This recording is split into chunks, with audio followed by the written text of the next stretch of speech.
Totoo. Oo. Si Ang Ron galing knows nun. it. Ang ganda, gusto ko yung sinasabi. So ngayon public figure ka na or tayo, hindi ka ba natatakot ngayon sa backlash? Sa backlash, hindi kasi ako mahal ko ang mga bakla. Jay, ba yun? Mali! Mali! Sa backlash lang. Hindi naman. Noong una. Pero kasi kung kilala mo yung sarili mo and you're secure with the kind of family, kind of friends, kind of circle that you have, kahit ano pang sabihin ng ibang tao sa'yo, you will never feel that about yourself. Yeah. Kasi kilala mo yung sarili mo eh. You know your core, you know what you believe in, you know what you stand for, and alam mo kung anong klaseng circle lang meron ka. So long as you have that people with you, you have people that supports you and loves you, I don't think what other people would say to me would matter. So, syempre, minsan it would get to you. Pero always remind yourself na, hindi nila ako kilala. Kung mas nagmamatter sa akin ang opinion ng mga tao nakakakilala sa akin. Yes. Di ba panganay ka sa magkakapatid? Yes. Oo. Dati, di ba, sa school, uso Palaban, yan eh. palaban, Pag oo. parehong school kayo ng pinsan mo, ng kapatid mo, Oo. may umaway sa kapatid mo, Patay, sa pinsan mo. Oo, Ano, lagot talaga. ganun ka ba? Ikaw yung tipo na, lagot Sumusubo. ka sa akin. Oo. Hindi naman. Pero I make sure na kapag nagsusumbong yung mga kapatid ko, tinuturoan ko sila lumaban. Huwag kang pumayag. Di pwedeng ganyan. Ganun lagi ako. Tapos, may isang instance before na may kinonfront ako na teacher kasi yung kapatid ko, parang medyo nagkaroon ng sly remark sa kanya yung isang teacher na parang, ang bango-bango mo. Parang ako, ay, hindi yan tamang sinasabi sa bata. Ano? So, yes, ganun Ano niya. to, girl? Yung Lalaki. Tapos yung kapatid kong babae yung Sinabihan niya? Parang yung kapatid ko ng high school. Sorry, narinig mo ito o sinabi sa iyo? Sinumbong ng kapatid ko na What? sinasabihan daw siya na ang bango-bango mo. Tapos parang ako, hindi yan tamang sinasama sa bata. So sinumbong ko siya dun sa co-teacher para ilapit sa principal. Nag-sorry naman siya. Pero yung sabi ko sa kanya, hindi tamang inaano yan sa bata. Totoo. Oo. At malakas din yung loob ng kapatid mo. Kapatid mo to, di ba? Yes. Malakas yung loob ng kapatid mo na magsabi din sa iyo. Kasi usually, yung mga kapatid natin o mas bata sa atin, natatakot na silang magsabi. Mhm. So, yung kapatid mo nagsabi sa iyo, may trust talaga siya sa iyo at napakaganda. Oo, I Solid think sila. important Solid kayo. din talaga na nakukultivate yung ganong kind of relationship sa family na, yun nga yung sabi ko kanina, kung may tiwala kayo, maganda yung dynamics nyo sa friends nyo, sa families nyo, and alam nyo na may tao kayo mapagko-confidean, mapagsasabihan, di ka matatakot sa backlash, di kayo matatakot sa bashing, kasi you know that you have your people. So yung kapatid ko, I make sure na sa mga kapatid ko, ako yung ating ganun. Ako yung ate na pwedeng pagsabihan, ako yung pwedeng takbuhan kapag may problema, ganun. So yun yung in-establish ko sa family para alam din nila sa sarili nila kung paano nila i-handle yung sarili nila kapag yan may mga taong gumaganon sa kanila. Wow. Hindi tama. Stand for what is right. Para pag sa friends naman, pag halimbawa yung friend mo naman, inaway, may instance ba na ikaw yung umaway sa friend mo? Oo, nung college, ganyan ako. Kaya nga ako nasabihang bully kasi nga pala patul nga ako. Ang problema, natutunan ko, I learned it the hard way. So kapag may mga battles ang mga kaibigan ko, sa inyo na yan, te, kasi dati kinukuha ko, tas nagbati kayo, kami magkaaway pa rin. Hindi pala ako na-inform, bati na pala kayo. Hayop kayo! Pinaway-away ko yan, tas nagbati kayo, tas ako akaway ngayon. True. Mula Bati na ba kayo? Nagsabunutan kami kanina lang. Oo, ate. So, mula ngayon, away nyo na lang yan. Totoo. So, ano na lang ako, sulsul na lang ako. Ay, te, mali yan, te. Ganun na lang. Kasi nung college, syempre, very bata pa ako. So, pag may mga maaway sa friend ko, talagang, ay, hindi pwede yan. Awayin din natin. Ganyan. Pero, na-learn ko nga na it's not my battle to fight. So, and, yun, so sa kanila na yan, kung anumang bottle ang gusto nila. Oo. Plastic bottle ba yan? 1.5. O pwede naman tayo mag 2 bottles na lang. Mismo. Oo. So, yun na lang. Para tutunan ko nila, sige, pag tama, kakampihan kita. Pero pag mali ka, Mali. correct na lang kita in private. Oo, yun ang totoong friendship. Dapat. Pag nagmamature ka na rin talaga, ganun na yung friendship eh. Mm-mm. Tsaka piling-pili na eh, no? Mm. Ilan taon ka na ngayon? 27. Bata pa rin niya. Alam nyo guys, sobrang smart niya. Alam mo yung ang Totoo. sarap lang, napakinggan ko lang siya. Oo. At ayoko na magtanong, magkwento ka na lang. Hindi totoo. Totoo nga. Parang kailangan mo talaga ng sarili mong podcast. Dahil Sorry, dyan, oo. welcome once again to Joy to the world. Hindi, yun nga. Saan mo nakukuha yung ganyang klase? The confidence, tapang, yung oo. confidence. Given na parang, bawa, nasa TV industry ka, Oo. bago ka lang. Pero like, wala akong Totoo. wala akong hiya. Like, Thank you, ah. Literally. In a good way. In a good way. In a good way. Positively. Oo. Like, you know what I mean? Oo. Yes, parang sinampal mo kami, tapos parang, ha? Pinuri mo na Tapos nilait. Oo. Hindi, pero totoo. Saan mo siya nakukuha? Kasi yung iba, nung una, meron pa nga dyan, pag sumisikat sa SOCMED, pag tinlagay mo sa TV, ano sila, nararatel sila. Pero ikaw, wala. So, Chill you're lang. so chill. Yes, because Oo. I'm not a rattlesnake. Wow! Siguro yung sa household, yun yung sasabi ko kanina, yung kung ano talaga yung nakapaligid sa'yo. Pero nung bata kasi ako, kwento ng nanay ko, ano na ako, madaldal na ako. Outspoken na ako nung bata ako. Meron pang instance, tito kung napapanood mo to, pasensya ka na sinabi ko sa ito nung bata ako. So, pumunta siya sa bahay, bisita namin. Tapos kabababa ko lang daw sa hagdan. Tapos nakita ko kumakain siya. Sabi ko daw, andito na naman ang mga patay gutom.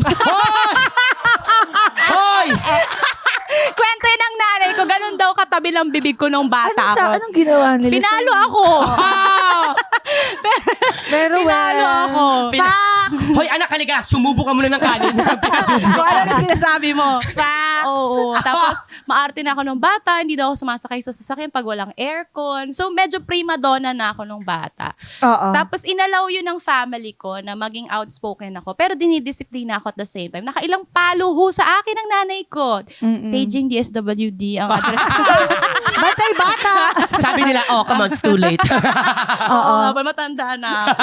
So, ngayon- Pausi na lang. Pausi. Nakalimutan ko talaga yung tanong ko.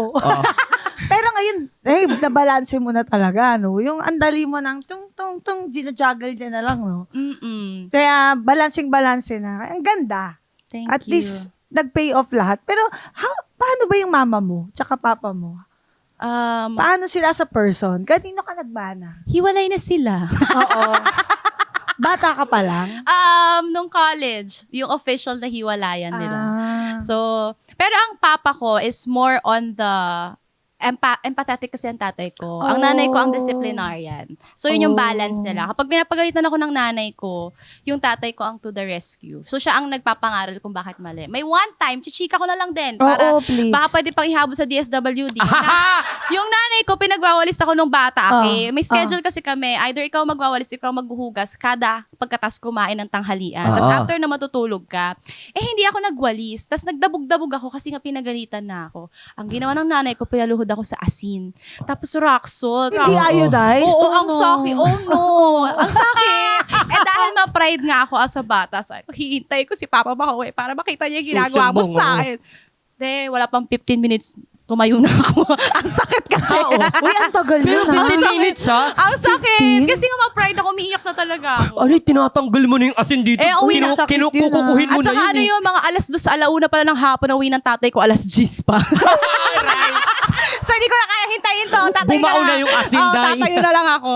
So, ganun yung klase ng disiplina. Tapos, every after, nakasanayan namin nung bata kami, na pag uwi ni Papa, pagkatas niya mag-pray, kasi nagpe-pray yan kada pag uwi niya na, thank you, nakauwi siya ng safe. After, nakakausapin niya kami, ano nangyari. Tapos, pag matulog, ang fond memory ko, lagi sila nag-uusap ni Mama ko, anong nangyari sa araw. So, yun yung kinalakihan ko na pagpapalaki sa amin. So, very open kami sa family. Pero kapag may mali kang ginawa, right then and there, lagot ka talaga. Pero ngayon, di ba, kasi nga ikaw yung breadwinner ng family. Pati parents mo included. Yes. Pero Oo. ang mama ko, very, resourceful. So, may sarili siyang ganap. May diskarte din siya. Oo, sobra. Siya yung tipo ng nanay na kapag sinabi mong may kailangan kami bukas, kahit wala siyang pera, bukas meron ka. Pak. Ganon siyang nanay. Diskarte. Oo. Ang hirap na nga. Oo. As a mom. Well, Tsaka dati ang mama ko DH siya sa ibang bansa. Mhm. So yung mga kapatid ko, lumaki sila na walang kasamang parents sa Antipolo kasi nga hiwalay sila ng papa ko. So ako lang kasama ng papa ko sa QC, ang mga kapatid ko nasa Rizal. Kaya nga sabi ko, very important talaga na maging responsible ate ako kasi ako yung susundan.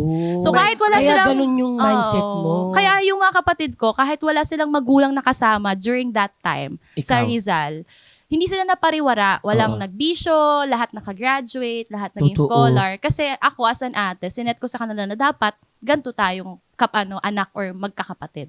Ang galing. At sigurado ako, proud na proud din sa'yo yung mama mo kasi as a anak, ikaw yung nag-isip na para tumayong nanay din sa mga kapatid mo. Nakakatuwa. ganyan talaga yung mga panganay na Panganay, babae. oo. Same tayo panganay na babae din. Din nakita ko din kasi Ganun. anak ko din, yung panganay ko din. Yeah, si Vlad. Ating-ate Oo. kasi yung pagtingin ko sa kanya. So, kahit pa paano, hindi ako nagsasalita sa kanya, pero may nakikita ko sa kanya, wow, ang galing matalino yung anak ko. Born talaga. leader. So, Kanina. born leader. Oo. Pero, sorry tanong ko lang, dahil hindi naman sobra, patola tayo. Mhm. Ikaw patola ka. Meron bang times na yung pagpatol mo, meron kang, ay shucks, pinagsisihan mo? Oo. So far, parang wala pa naman. Pero siguro ang pinaka-regret ko na lang sometimes is I have this notion na parang ayoko maging patola minsan. Kasi feeling ko people view me as a righteous person na wala na akong chance to do wrong. Na parang lahat na lang ng gagawin ko tama kasi lahat kino-call out ko. So yun na lang yung parang notion na meron sa akin na parang, oh my God, ang dami kong kino-call out, ang dami kong sinasakyan na issue. So baka isipin ng tao, napaka-righteous kong tao. So kaya ako nag-divert from being super patola to dog show na lang. Actually. Para nagsispeak up pa rin ako, pero may puwang pa para magkamali. Kasi after all, tao Yeah. ka pa rin eh. So, gusto ko lang mag-speak up kasi I know that I have the platform. Pero not to give the idea to the people na hindi ako nagkakamali, na lagi akong tama. No, that's not true. May mga pagkakamali ako. May mga bagay na pinagsisisihan din ako na ginawa before. Pero, what I stand for is what I believe in. And hindi ako magsusorry for that. But that doesn't mean na hindi ako nagkakamali. Totoo. At saka yun nga, yun yung sinasabi ko kanina na nandun ka na sa balance. Na parang sinasabi mo, pero parang hindi siya masakit. Pero sa pool. Mhm. Alam mo yun. Pero yung ginanon sa'yo. Ito ka. Hey, Nele. Di ba? Dati kasi ganun eh. Kami-kami wave. Oo. Ayun, Siguro, parang oo. dinuyan papunta doon. Parang bibigay ko yung credit na yan sa partner ko. Yung Mm. boyfriend ko kasi for 8 years, siya yung taga check and balance ko siya. Na masyado ko ng vocal, bawasan mo yan. Oo, pero yung bawa mo ang nagano. pero ang pagkabawas niya is yung pagiging, yung direct target. Kasi dati talagang magpapangalan ako eh. Kunyari, mga politicians, ganito, ganyan. Pero ngayon, ang pagko-call out ko is more on general. Kasi you never know eh. Bilog ang mundo, ganyan.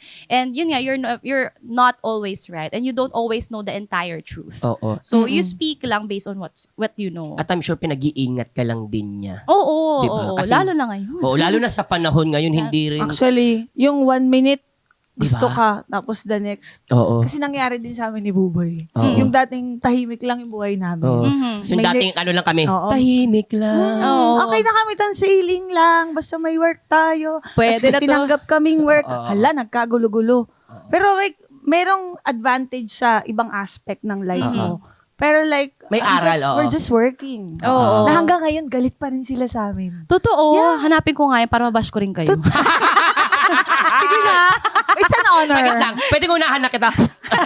Sinumpit. Sinumpit. Sinumpit agad.